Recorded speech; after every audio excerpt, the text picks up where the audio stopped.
မင်္ဂလာပါဒါဒီပုံလေးကတော့ပေါ့လေကျွန်တော်ဒါ budget gaming PC လို့ခေါ်ရမယ်ပေါ့လေဒါကျွန်တော်က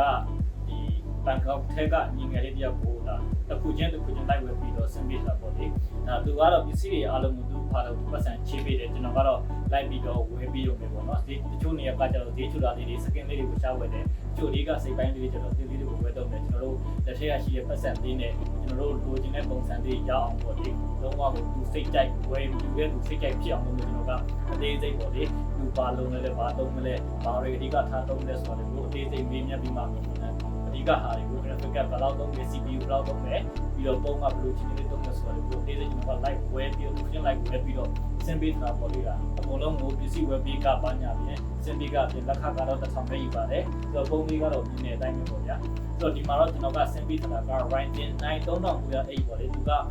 စနစ် CPU ကစနစ်ကို24 GB ဖြစ်တဲ့အတွက်ကျွန်တော်တို့ gamer source ဒါ gamer source ဒီ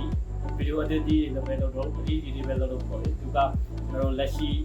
Intel တွေကဆိုရင်တော့ i7 7th generation နဲ့ရှင်လို့ရတယ်ပေါ့လေ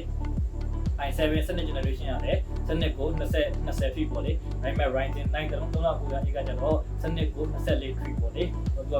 trade မှာကြောက်သူကပုံများတယ်ဆိုတော့ကျွန်တော်တို့ဒါ game တွေ video editing တွေ Photoshop တွေတော့ plan ပေါ့လေပြီးတော့ဒါ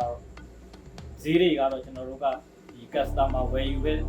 ဒီလေးနဲ့ရှင်းပြပြီးတော့ကျွန်တော်ကဒီဘယ်ဟာကအသေးဝယ်မယ်ဘယ်ဟာကအဟောင်းဝယ်မယ်ဘယ်ဟာက scan ဝယ်မယ်ပေါ့လေလို့ချင်းပြီးတော့ကျွန်တော်ကဒီချာအသေးစိတ်ကိုလုပ်ပေးထားဖြစ်ပါတယ်ပေါ့လေဒီလိုလုပ်ပေးကလက်တာစင်ပြေကတော့လက်ခါကဆောင်ယူပါတယ်ပြီးတော့ကျွန်တော်အလဲပါကျွန်တော်ချင်းညှိပြီးတော့လုပ်ပေးတာပေါ့လေဆိုတော့ပုံလေးကတော့ဒီနေ့တိုင်းပဲပေါ့လေမကြ gaming PC လို့ခေါ်ရတော့တယ်တကယ်ကိုမှကျွန်တော် HD2 လေးနဲ့ဒါတတာပါတာလေးကိုစင်ပြေတာဖြစ်ပါတယ်ဆိုတော့စိတ်ဝင်စားရင်တော့လာပြီးတော့ဆွေးနွေးတိုင်းမလို့ရပါတယ်